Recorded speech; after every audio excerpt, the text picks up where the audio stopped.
Hi guys, welcome to the new week. Today I'm going to be looking at GBPUSD. GBPUSD on the higher time frame. Of course, I'll come back to my higher time frame. On the higher time frame, what I can see on GBPUSD is this.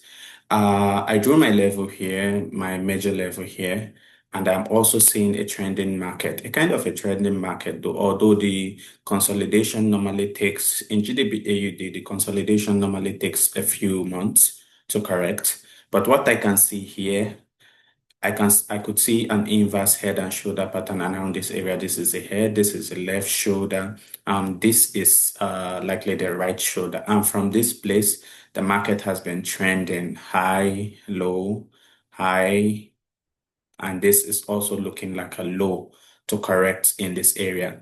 And if you look at this market properly, you're going to see an ascending trend line around this area. This ascending trend line, I think that the market wants to come and touch here for a third touch of the trend line. This is the first touch. This is the second touch. This both, you're going to classify the both of them as one touch. Then this is looking like a third touch of the trend line around this region. And if you look very closely around the monthly candles, you're going to see that several candles has been stalling around this area. The first month stall, the second month stall. So my thought process around this thing is it's looking like a correction in my eyes to continue to the upside. So I'll come back, and if you look around this area, you can see a support around this area that is actually matching with the trend line region. Then I'll come back to my weekly time frame. What can I see on my weekly time frame? Presently, I'm seeing price giving me a downtrend.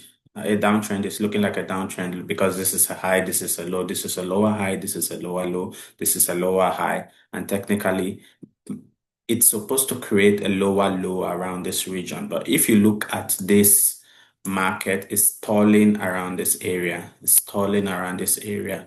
So it's giving me a double bottom. This is giving me the vibes of a double bottom.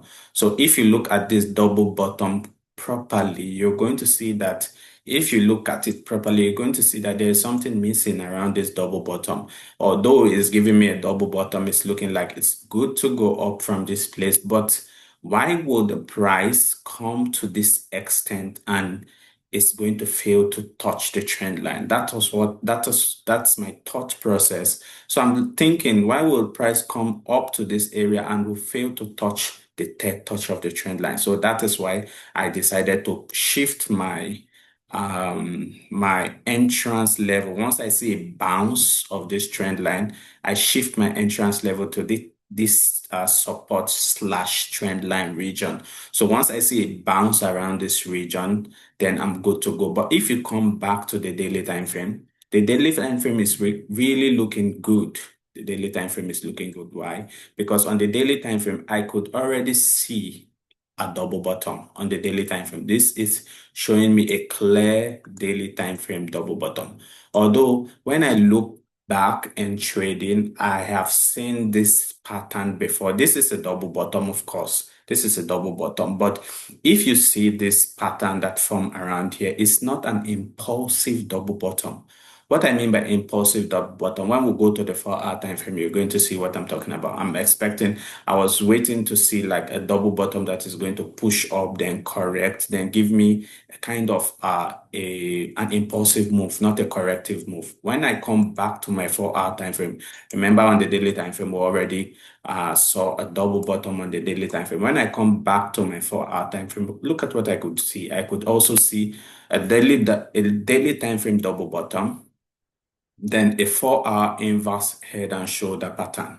This line around this area is a weekly region, a weekly resistance region. So actually, this market is supposed to be, I was thinking about it that I'm supposed to buy this market automatically, market order execution, because this is looking good. Daily time frame double bottom, 4-hour time frame, inverse head and shoulder pattern. And if you look closely, open your 1 hour time frame, you're going to see like the 1 hour time frame is even showing like an inverse head and shoulder pattern. This it was actually looking like a market execution to me. Like I'll just place the buy on Monday morning, then good to go. But come to think about it, if I was just thinking, if the market come as low as this area, why is the market refusing to touch this trend line for the third touch of the trend line on the monthly time frame? That was what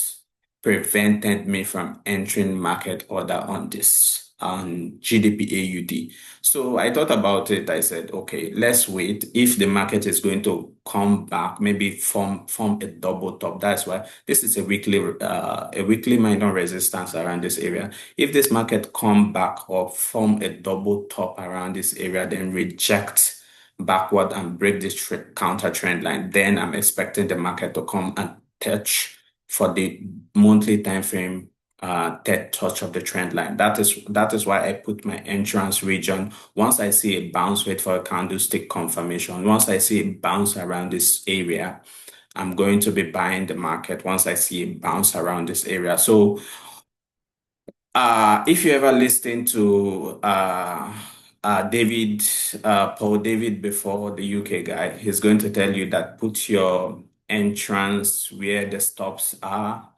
and put your stops below. So if this market actually plays out, then that is going to be the scenario that happened in this region, because I could actually see this is actually looking good to go. Everything is looking like correct, but that monthly time frame and weekly time frame trend line slash support is what I'm currently looking at, because why would the market come so low and will not touch for the third touch of the trend line? So this is my entrance region. I'm going to be waiting patiently for the market so I can place my buy order. Once I see a candlestick confirmation, wait for a candlestick confirmation before you place your order. Bullish engulfing candlestick around bouncing around this area, then you place your trade for a buy around this support area, around this support region. So that's what I'm looking at for GBPUSD as of this week.